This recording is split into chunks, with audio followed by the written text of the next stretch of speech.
Hello and welcome everybody. Continue करते हैं अपन RO और एआरओ की सीरीज, जिसमें अभी रिसेंटली अपन ने इंडियन ज्योग्राफी स्टार्ट किया था। पिछले वीडियो में अपन ने फिजियोग्राफी से स्टार्ट किया था और फिजियोग्राफी में अपन ने हिमालयन फिजियोग्राफी को कंप्लीट कर लिया था एमसीक्यू की मदद से। अब कंटिन्यू करते हैं अपन फिजियोग्राफी में ही। फिजियोग्राफी में मैंने आपको बताया था 3 मेजर डिवीजन होते हैं जो इंडियन फिजियोग्राफी में क्लासिफाई होते हैं। सबसे पहला जो है, जो अपन ने ऑलरेडी कर लिया, वो है हिमालयास। दूसरा जो है वो आता है ग्रेट इंडियन प्लेन्स, जिसे नॉर्थ इंडियन प्लेन्स भी कहा जाता है। और तीसरे नंबर पर यदि देखा जाए तो आएगा पेनिनसुला प्लेट्यू।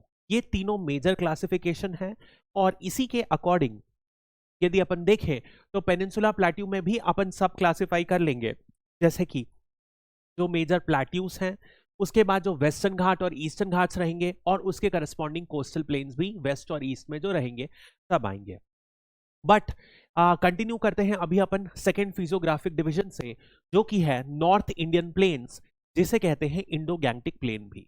यदि अपन स्ट्रक्चर समझे इंडो गैंगटिक प्लेन का, तो क्या होता है, जब भी कोई बड़ा सा पर्वत बनता है, कभी भी बड़ा सा माउंटेन बनता है, तो उसके पास में उस माउंटेन की वजह से एक गड्ढा लाइक स्ट्रक्चर बन जाता है और अ ट्रॉ लाइक स्ट्रक्चर इज फॉर्म्ड। इसी स्ट्रक्चर में क्या होता है, जब लगातार नदियां जो सेडिमेंट्स लाती हैं और फिल करती हैं, तो उससे बनता है एक बड़ा प्लेन। और ऐसा ही कुछ हुआ इंडो गैंगटिक प्लेन के कारण भी।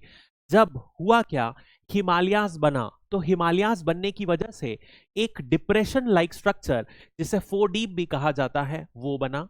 जब हिमालय की नदी जो नीचे से आ रही थी, जो यहां आके सारा का सारा सेडिमेंट जो डिपॉजिट कर दी, इसी को सेडिमेंट का जो प्लेन सरफेस बनता है, इसी को अपन कहते हैं ग्रेट इंडियन प्लेन्स। और यही इंडो गैंगटिक प्लेन भी है।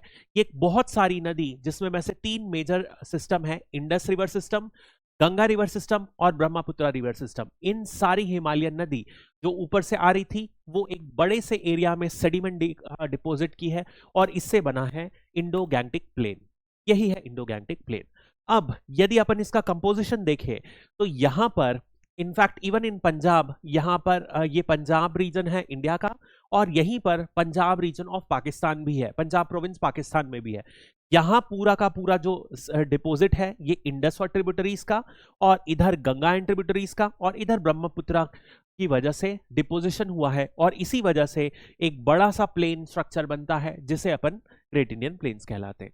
अब यदि अपन इसी लेंथ के अक्रॉस लॉन्गिट्यूडनल प्रोफाइल, यानी कि पूरी लेंथ के हिसाब से, जो रिवर के हिसाब से क्या क्या लेंथ होती है, उसी को अपन जो प्लेन को 4 भागों में डिवाइड कर सकते हैं। वो है भाबर, तरई, भंगार एंड खादर। ये 4 पार्ट है। क्या है, अभी अपन इसको समझते हैं।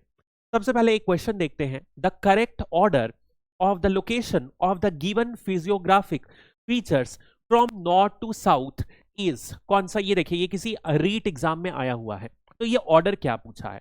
तो ये ऑर्डर आपको क्रमता बताना है ऊपर से नीचे तक। तो ये आता है, सबसे पहले आता है भाबर, उसके बाद आता है तरई, उसके बाद आता है खादर, और फिर डेल्टा। ये चौथा नंबर का आंसर सही है। समझते हैं इसमें क्या होगा, और इसके बाद एक और क्वेश्चन देखते हैं, फिर अपन समझेंगे। Now match the following. भंगार, तेरई, खादर, भाबर, क्या है ये, इनको मैच करना है।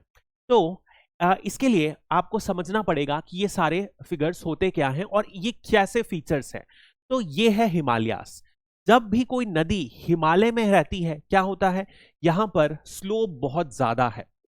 यदि स्लोप ज्यादा होगी तो क्या होगा, यानी कि इसके पास नदी के जो पानी में वेलोसिटी है बहुत ज्यादा है, या आप ऐसे बोल सकते हो नदी के पानी में जो एनर्जी है, काइनेटिक एनर्जी, बहुत ज्यादा है। यदि नदी के पानी में एनर्जी ज्यादा रहेगी, तो कोई भी बड़े पत्थर, छोटे पत्थर, कुछ भी आए, वो इसे बहा देगी। और नदी के पानी में यदि आप पहाड़ में देखोगे तो बड़े बड़े पत्थर पाए जाते हैं। बट जैसे ही क्या होता है, नदी प्लेन एरिया में आई, अब क्या हो गया, जो स्लोप है वो कम हो गई। जैसे ही स्लोप कम हो गई, तो पानी की जो वेलोसिटी है कम हो गई, पानी की जो एनर्जी है वो कम हो गई। यदि पानी की एनर्जी कम हो गई, तो इसके क्रमशः क्या होगा, जो भी बड़े बड़े पत्थर थे वो डिपॉजिट होने लग जाएंगे, और इसी वजह से आप देखोगे बड़े बड़े पत्थर डिपॉजिट हो गए। और इसी जहां पर बड़े स्ट्रक्चर डिपॉजिट हो जाते हैं, उसे कहते हैं भाबर। ठीक है, दिस इज द रीजन जो भाबर है, यानी कि बिल्कुल माउंटेन की जहां से स्लोप खत्म होती है और जहां पर नदी प्लेन एरिया में एंटर करती है, वहां पर जो बड़े बड़े रॉक्स प्रेजेंट रहते हैं उसे कहते हैं अपन भाबर। अब जब भाबर के कुछ समय बाद जब सारे पत्थर नदी ने शेड कर दिया, उसके बाद क्या होंगे, अब जो डिपोजिशन होगा वो सिर्फ और सिर्फ छोटे छोटे पार्टिकल्स लाइक सैंड होगा। तो यहां से आप देखोगे बड़े पत्थर अब कैरी नहीं होंगे और यहां पर फाइनर फाइनर पार्टिकल्स हैं और यहां पर नदी वापस से ऊपर आ जाती है। होता क्या है, जब यदि आप भाबर एरिया में देखोगे तो बहुत बड़े बड़े पत्थर रहते हैं, नदी उन पत्थरों के नीचे चले जाती है और सरफेस में आपको नदी नहीं दिखेगी। लेकिन जैसे ही ये भाबर एरिया खत्म होता है, क्या होता है, नदी वापस से सरफेस में आ जाती है। और यहां पर बिकॉज बहुत छोटे छोटे सैंड और सिल्ट पार्टिकल्स रहते हैं, तो इस वजह से क्या होता है, नदी का जो पूरा का पूरा आसपास का एटमॉस्फेयर रहता है वो बहुत ज्यादा मार्शी टाइप से हो जाता है। यानी कि यहां पर आप देखोगे पानी का जो दलदल जैसा अपन हिंदी में कहते हैं उस तरीके का एरिया हो जाता है और इसी एरिया को अपन कहते हैं तेरई। अब जो तेरई रीजन है ये बहुत ही इंपॉर्टेंट रीजन होता है। क्यों?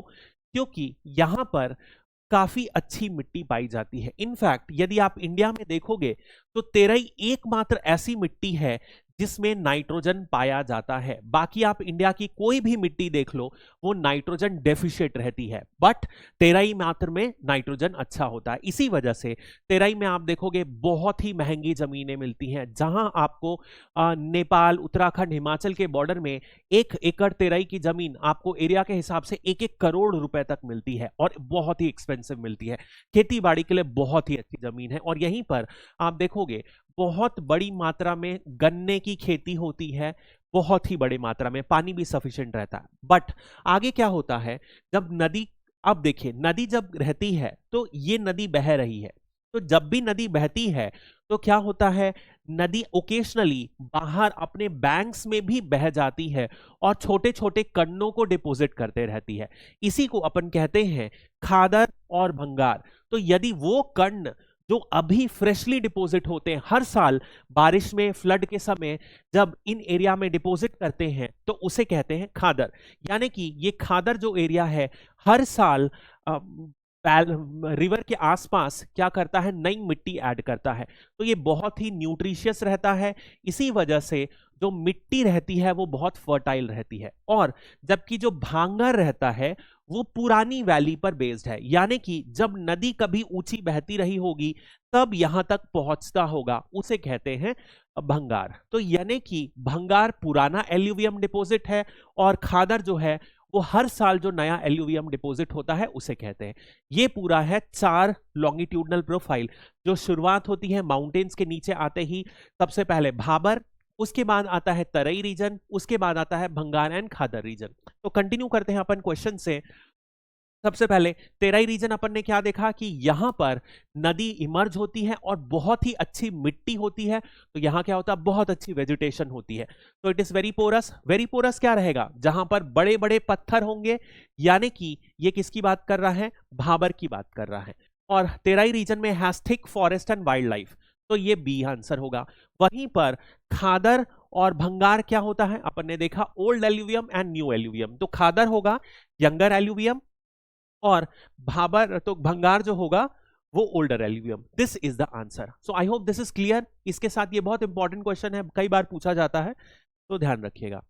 नाउ नेक्स्ट, ये सारी चीजें मैंने आपको बता दी हैं, तो next we will move on to the transverse profile of Indo Gangetic. जैसे कि अपन ने हिमालय का किया था, जो नदियों के बीच में पंजाब हिमालय, कुमाऊं हिमालय और नेपाल हिमालय, आसाम हिमालय, उसी तरीके से रीजनल, इसी का ट्रांसवर्स या रीजनल प्रोफाइल में कहा जाता है।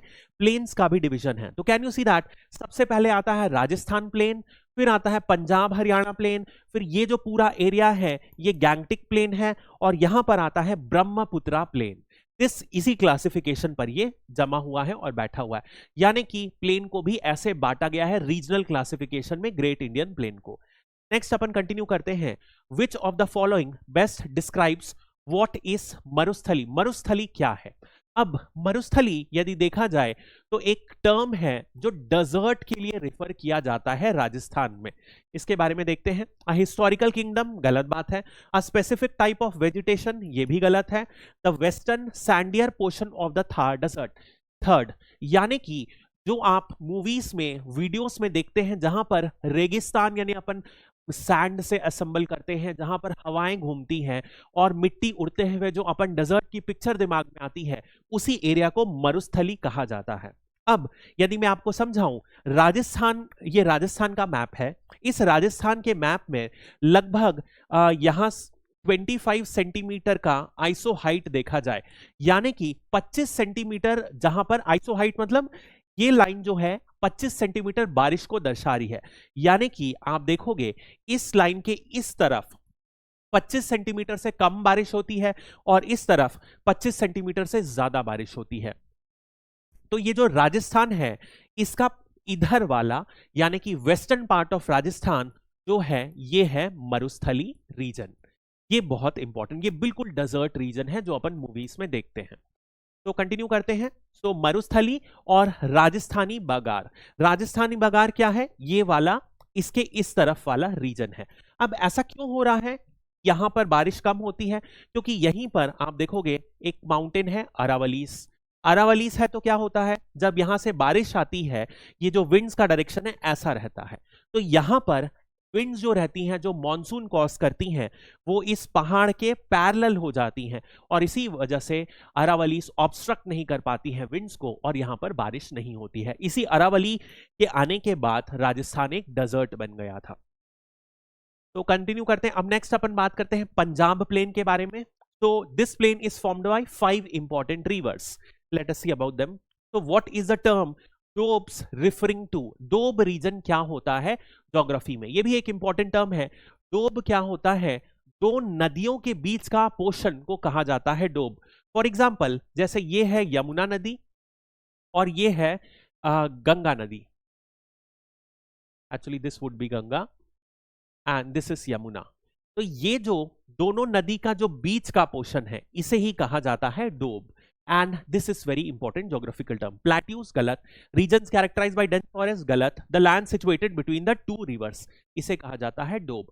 तो यानी कि पंजाब प्लेन जब अपन बात कर रहे हैं, तो पंजाब मतलब कि आप देखोगे यदि पंज, पंज मतलब यहां से आता है 5। पंजाब नदी, पंजाब को इसलिए नेम किया गया क्योंकि ये 5 रिवर्स यहां से बहती है और इसीलिए इस धरती को पंजाब कहा गया। वो 5 नदियां हैं, झेलम, चेनाब, रावी, सतलज एंड ब्यास, ये 5 नदियां बहती हैं और इसी वजह से जो इन दोनों के बीच में डोब बनते हैं, वो भी 5 डोब बनते हैं पंजाब में, और वो है छज, रेचन, बिस्ट, बारी एंड सिंसागर।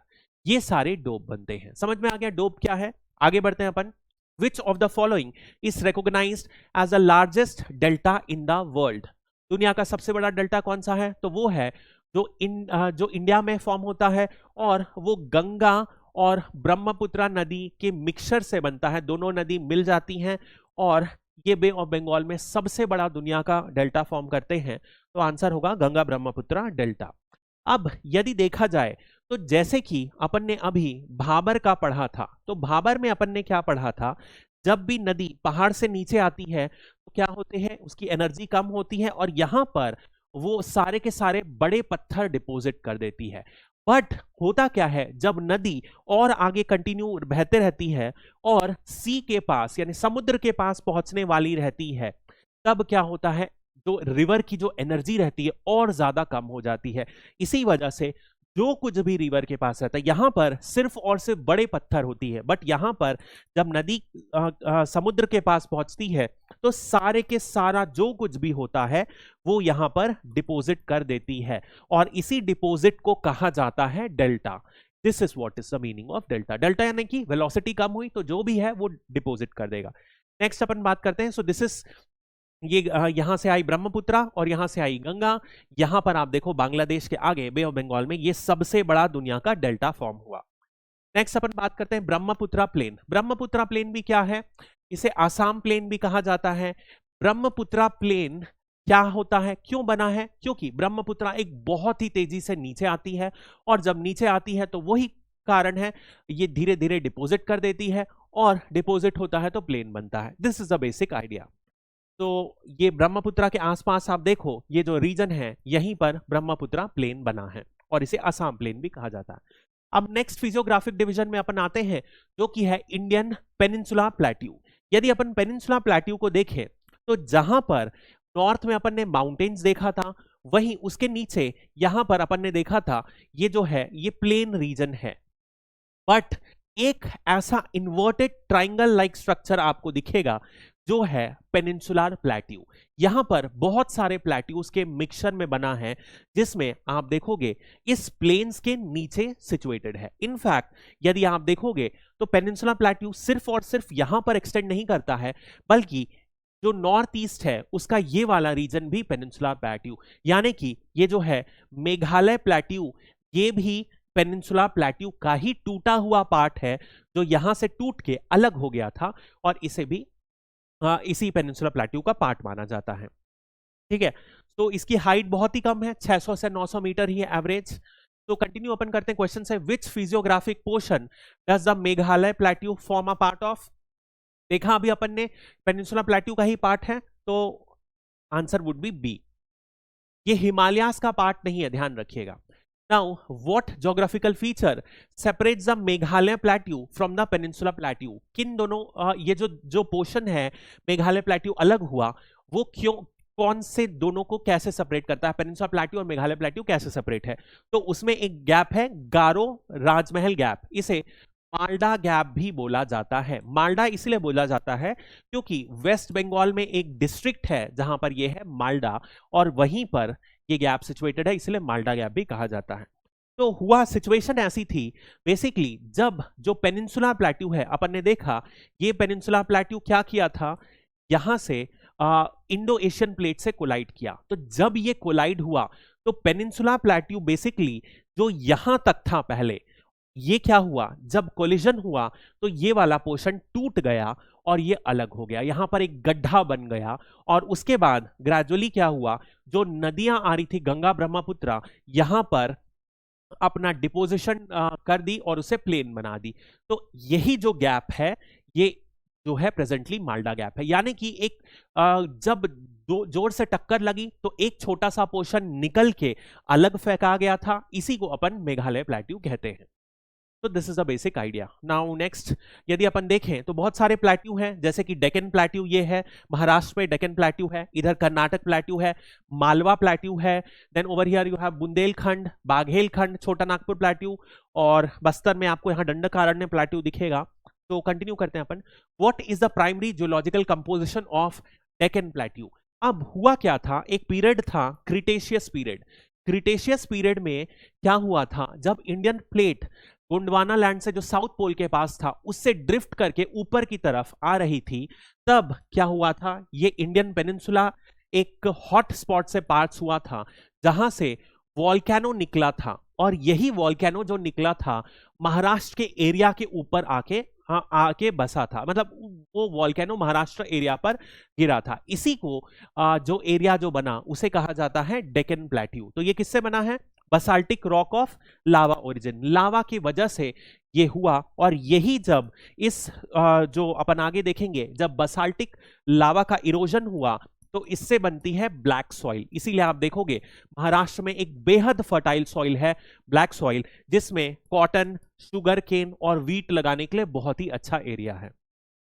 तो this is basic peninsula plateau. इसके साथ अपन का पेनिनसुला प्लेट्यू के मेजर फीचर्स खत्म हो जाते हैं।